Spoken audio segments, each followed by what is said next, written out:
আমার আব্বু আমাদের সামনের ফ্ল্যাটের এক আন্টিকে লুকিয়ে বিয়ে করে প্রায় 25 বছর সংসার করেছে।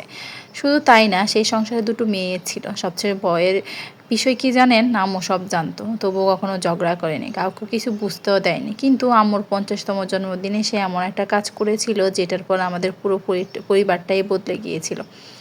আমার নাম অনামিকা, বয়স 27, ঢাকার একটা বড় ল ফার্মে কাজ করি। আম্মু রোকেয়া বেগম বাংলা শিক্ষিকা, আর আব্বু আব্দুল মতিন সরকারি চাকরিজীবী, বাইরে থেকে ভীষণ সম্মানিত মানুষ। মানুষ তাকে ভদ্র, দয়ালু, পরোপকারী বলেই চিনত। কিন্তু আমি ছোটবেলা থেকেই বুঝতাম আমাদের বাসার ভেতরে কিছু একটা অদ্ভুত নীরবতা আছে। আমার 10 বছর বয়স, তখনই প্রথম আব্বু আর আম্মু আলাদা রুমে ঘুমানো শুরু করে। আমি ছোট ছিলাম তাই কারণ বুঝিনি। জিজ্ঞেস করলে আব্বু হেসে বলতো, তোর আব্বু নাকি ঘুমে নাক ডাকার অভ্যাস রয়েছে, তাই ঘুমাতে পারি না। তখন বিশ্বাস করতাম, এখন বুঝি ওটা ছিল একটা সুন্দর মিথ্যা কথা। আমাদের পাশের ফ্ল্যাটে তখন নতুন ভাড়াটে আসে, সেরেনা আন্টি, সাথে 2 মেয়ে। বড় মেয়ে নীলা আমার থেকে 2 বছরের ছোট, আর ছোট নিহা তখন একদম বাচ্চা। সেরেনা আন্টির স্বামী নাকি মারা গেছে। এই গল্পটাই সবাই জানতো। ওরা আসা 3 দিনের মাথা থেকে আব্বু যেন তাদের পরিবারের সদস্য হয়ে গেল। কখনো গ্যাসের চুলা ঠিক করছে, কখনো বাজার করে দিচ্ছে, কখনো 2 মেয়েকে স্কুলে পৌঁছে দিচ্ছে। পাড়া প্রতিবেশীরা বলতো, মতিন সাহেবের মতো মানুষ এখন আর হয় না। আম্মু তখন শুধু মুচকি হাসতো, বলতো, ওই ছোটবেলা থেকে এমন, মানুষের উপকার করতে ভালোবাসে। কিন্তু সেই হাসির ভেতরে যে কী ছিল সেটা বুঝতে আমার অনেক বছর লেগেছে।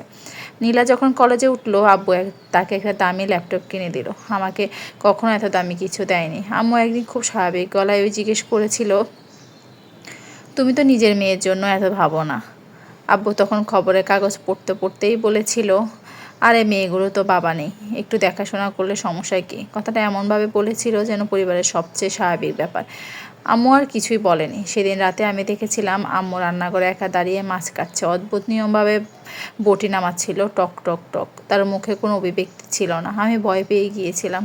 আমার বয়স যখন 15, তখন প্রথমবার আব্বুর চোখের ভাষা বুঝতে শিখি। সেলেনা আন্টির দিকে তাকানোর সময় সেই চোখ আর সহানুভূতির চোখ ছিল না, সেটা ছিল অন্য কিছু। সেদিন খুব করে ইচ্ছে করছিল আব্বুকে বলি, কিন্তু পারিনি। ভয় লাগছিল যদি ভেঙে পড়ে। এখন বুঝি আব্বু অনেক আগেই সব বুঝে গিয়েছিল। নীলার 18তম জন্মদিনে আব্বু তাকে একটা সোনার চেইন উপহার দিল। আম্মু সেটা আলমারিতে দেখে খুব শান্তভাবে জিজ্ঞেস করেছিল, কত দাম? আব্বু 1 সেকেন্ডও দেরি না করে বলেছিল, অফিসের এক কলিগের জন্য কিনেছি। আম্মু মাথা নেড়েছিল শুধু, কিছু বলেনি। কিন্তু আমি জানতাম আম্মু বিশ্বাস করেনি। কারণ চেইনটা সে যে ব্র্যান্ডের ছিল, সেই ব্র্যান্ডের জিনিস আম্মু নিজেও জীবনে ব্যবহার করতে পারেনি। বিশ্ববিদ্যালয়ে পড়ার সময় একবার ছুটিতে বাসায় এসে দেখি আম্মুর রুমে নতুন তালা লাগানো। আব্বু ড্রয়িং রুমের পাশে ছোট্ট ঘরে ঘুমায়। আমি অবাক হয়ে জিজ্ঞেস করলাম, কি হয়েছে? আম্মু হেসে বলল, বয়স হয়েছে মা, এখন আলাদা থাকলেই শান্তি লাগে। এ কথা বলার সময় সে শশা কাটছিল। এমন নিখুঁতভাবে কাটছিল যে মনে হচ্ছিল তার হাত কাঁপলে আঙুলটাই কেটে যাবে। তারপরও তার হাত একবারও কাঁপেনি। নীলা চাকরি পেল আব্বুর পরিচয়ে। নীলা ভালো কলেজে ভর্তি হলো আব্বুর তদবিরে। সবাই বলতো, মতিন সাহেব না থাকলে ওদের পরিবার দাঁড়াতেই পারতো না। আম্মু প্রতিবারে মাথা নেড়ে সহমত হতো। একদিন খালামণি মজা করে বলেছিল, তোর জামাই তো দেখছি তোদের আসল অভিভাবক। আম্মু সেদিন হেসে বলেছিল, ওর মনটা খুব বড়। এই কথা বলতে বলতে যে আব্বুর জন্য একটা সোয়েটার বুনছিল 3 মাস ধরে। শীত শেষ হয়ে গেল, আব্বু একদিনও সেটা পরেনি। বলেছিল ডিজাইনটা পুরনো। আম্মু কোনো রাগ করেনি, চুপচাপ পুরো সোয়েটার খুলে আবার উল গুটিয়ে রেখেছিল। অনেক পরে আলমারি গোছাতে গিয়ে আমি সেই উলগুলো দেখেছিলাম সযত্নে রাখা। একটা ছোট কাগজও ছিল পাশে, ভালো উল, হাতে ধুতে হবে। আমার বুকটা মোচড় দিয়ে উঠেছিল। সবচেয়ে অদ্ভুত ঘটনা ঘটেছিল নীলার বিয়ের সময়। আম্মু নিজের হাতে তাকে 5,000 টাকা উপহার দিয়েছিল, আর নিহার এঙ্গেজমেন্টে দিয়েছিল আরও বেশি। আব্বু অবাক হয়ে বলেছিল, এত টাকা দেওয়ার কী দরকার? আম্মু খুব শান্ত গলায় বলেছিল, এত বছরের সম্পর্ক, কিছু দায়িত্ব তো থাকেই। ঠিক তখনই আব্বুর ফোনে মেসেজ আসে। স্ক্রিনে ভেসে উঠেছিল, আব্বু কালকে পর্দার কাপড় কিনতে যাব, তুমি না গেলে কিছুই পছন্দ হয় না। আমার পুরো শরীর ঠান্ডা হয়ে গিয়েছিল। আব্বু ফোনটা হাতে নিয়ে কয়েক সেকেন্ড তাকিয়েছিল। তারপর খুব স্বাভাবিকভাবে আব্বুর হাতে ফোনটা দিয়ে বলেছিল, তোমার মেয়ে ডাকতেছে। আব্বুর মুখের রং মুহূর্তে বদলে গিয়েছিল। সে কিছু বলতে যাচ্ছিল, কিন্তু আম্মু ইতিমধ্যে রান্নাঘরে চলে গেছে। তারপর আবার সেই শব্দ, টক টক টক। সেদিন আম্মু এত আয়োজন করে রাতের খাবার বানিয়েছিল যে মনে হচ্ছিল আমাদের বাসায় ঈদ। গরুর রেজালা, কাচ্চি, চিংড়ির মালাইকারি, পোলাও, কিন্তু আব্বু ঠিক মতো খেতেই পারেনি। আম্মু বারবার বলেছিল, খাও না, তোমারে কেমন কেমন শুকনা লাগতেছে। তার মুখে হাসি ছিল, কিন্তু আমি দেখেছিলাম ভাত বাড়তে গিয়ে তার হাত সামান্য কাঁপছিল। আমি এতদিন ভাবতাম আম্মু হয়তো সব মেনে নিয়েছে, হয়তো সে কিছুই বুঝে না, অথবা বুঝেও চোখ বন্ধ করে আছে। কিন্তু আমি বলছিলাম সব কিছু পরিষ্কার হয়ে গেল আব্বুর ৫০তম জন্মদিনে। সেদিন আম্মু পুরো বাসা সাজিয়েছিল নিজের হাতে। আত্মীয় স্বজন, প্রতিবেশী, আব্বুর অফিসের মানুষ সবাইকে দাওয়াত দিয়েছিল, এমনকি সেরেনা আন্টি তার 2 মেয়েকেও। আম্মুকে সেদিন অদ্ভুত সুন্দর লাগছিল। গাঢ় নীল রঙের শাড়ি, মাথায় খোপা, ঠোঁটে হালকা লিপস্টিক। আব্বুও অনেক খুশি ছিল। তার মুখে সে আত্মতৃপ্তির হাসি, যেন সে জীবনের সবচেয়ে বড় যুদ্ধ জিতে গেছে।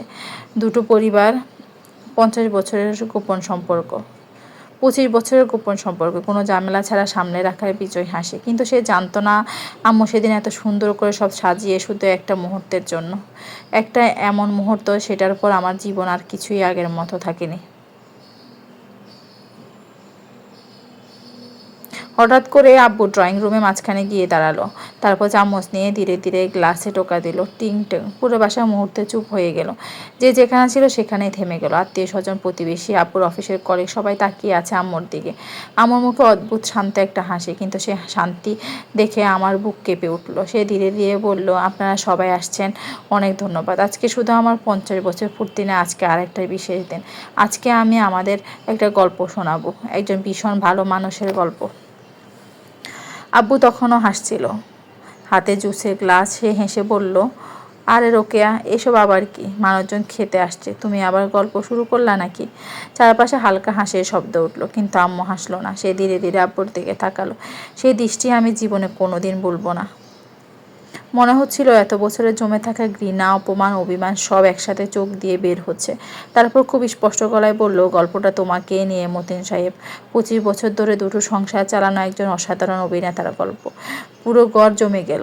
আমার হাত ঠান্ডা হয়ে যাচ্ছিল। আব্বুর মুখটা হাসিটা ধীরে ধীরে মিলিয়ে গেল। সে কাপা গলায় বলল, তুমি কি বলতেছো এসব? আম্মু এবার আর একটু জোর করেই বলল, আমি বলতেছি তুমি 25 বছর ধরে সামনের ফ্ল্যাটে সেরিনা নামের মহিলাকে লুকিয়ে বিয়ে করে সংসার করছো। আর নীলা আর নেহা শুধু তোমার দায়িত্ব না, ওরা তোমারই মেয়ে। মুহূর্তে পুরো বাসা বরফ হয়ে গেল। কেউ নড়ছে না, কেউ কথা বলছে না। শুধু কয়েকজনের দম আটকে যাওয়ার শব্দ শোনা যাচ্ছিল। সেরেনা আন্টির মুখ সাদা হয়ে গেছে। নীলা আর নেহা মাথা নিচু করে দাঁড়িয়ে। আব্বু হঠাৎ চিৎকার করে উঠল, রোকেয়া, তোমার মাথা খারাপ হয়েছে নাকি? আম্মু হেসে ফেলল। সেই হাসিটা এত ভয়ঙ্কর ছিল যে আমার শরীর কেঁপে উঠল। মাথা খারাপ? আমার? আমি তো 20 বছর আগে তোমার প্যান্টের পকেটে লুকানো কাবিননামা দেখে সব বুঝে গেছিলাম। পুরো ঘরে হাঁপ ছাড়ার মতো শব্দ উঠল। আম্মু থামল না। হ্যাঁ, আমি সেই কাগজের ছবি তুলে আবার জায়গা মতো রেখে দিয়েছিলাম, কারণ তখন আমার মেয়ে ছোট ছিল। আমি চাইনি তার জীবন নষ্ট হোক। আব্বু এবার সত্যি সত্যিই ঘামতে শুরু করেছে। সে সামনে এগিয়ে এসে বলল, চুপ করো রোকেয়া, মানুষজনের সামনে নাটক করো না। আম্মু এমন চোখে তাকালো, আব্বু থেমে গেল। নাটক? তার গলায় তার গলা এবার ভারী হয়ে উঠল। নাটক তো তুমি করেছো 25 বছর ধরে, আমি না। আব্বু ধীরে ধীরে টেবিলের দিকে গেল, যে সেখানে রাখা একটা ল্যাপটপ খুললো। তারপর টিভির সাথে কানেক্ট করলো। স্ক্রিনে একের পর এক ছবি ভেসে উঠতে লাগলো। ফ্ল্যাটের দলিল, ব্যাংক স্টেটমেন্ট, টাকা ট্রান্সফারের হিসাব। আমার বুক ধড়ফড় করছিল। আমি এসবের অনেক কিছুই জানতাম, কিন্তু এত কিছু না।